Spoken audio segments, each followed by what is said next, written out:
Do you know what beef is? Do you know what beef is? Ask yourself.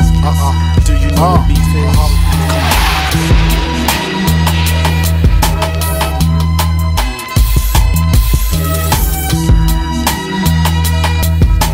Now, I'm from Brooklyn, New York City, the home of Biggie Smalls. Okay. Your man Paulie Malignaggi's from Brooklyn too. All the white boys in Brooklyn say Paulie's gonna smack the shit out of you and beat you. Now, what do you say to that? Well, tell them the truth. Tell them the truth. That's what they supposed to say. That's what they supposed to say. They going for the Caucasian. Tell them what they saying. That's what they supposed to say. White boys in Brooklyn are going crazy.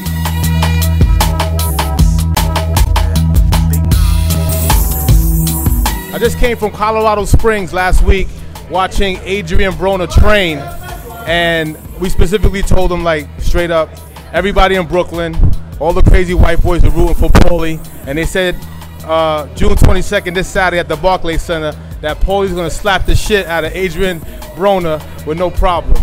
And he was like, that's what they want me to do. He's supposed to say that. They always hate on me and Floyd. What does he mean by that, him and Floyd? Why do you bring Floyd's name into it? Because he's a wannabe Floyd. He don't got his own. He don't got his own personality. I can't lie and say I haven't been all into the trash talking that's been going back and forth. How much do you invest in that? I don't invest in it. That's just Adrien Broner. That's what Adrien Broner do. I just actually got off the phone with Paulie Malignaggi. His ass was about to cry. It sounded like he was crying when I brought up his girlfriend Jessica. Now, I've been watching a lot of the tapes too, and all the hype and all this, the back talking back and forth.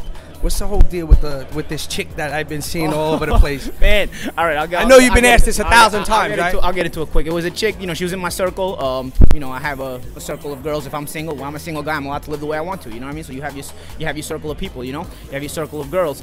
She just wanted to be in a little closer all the time. You know what I mean? So I was like, you know, when you play your position right with me, and this is the way I am, you know what I mean? I'll treat you good. You know, you'll get that.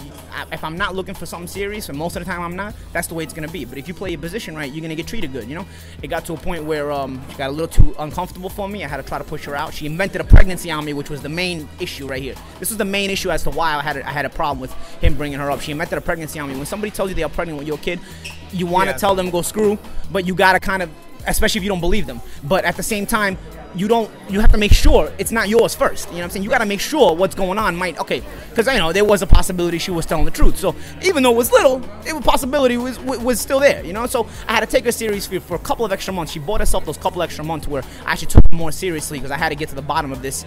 And then once I realized it was a fake pregnancy, because dude, honestly, who makes up a pregnancy? At the end of the day, you got to start showing it after a couple of months. Right, no, exactly. So she bought herself what, 2 months, 2.5 months, and then obviously I realized it was a fake pregnancy. I ditched her completely, you know what I mean? And like I said, I don't owe you a breakup if we're not together.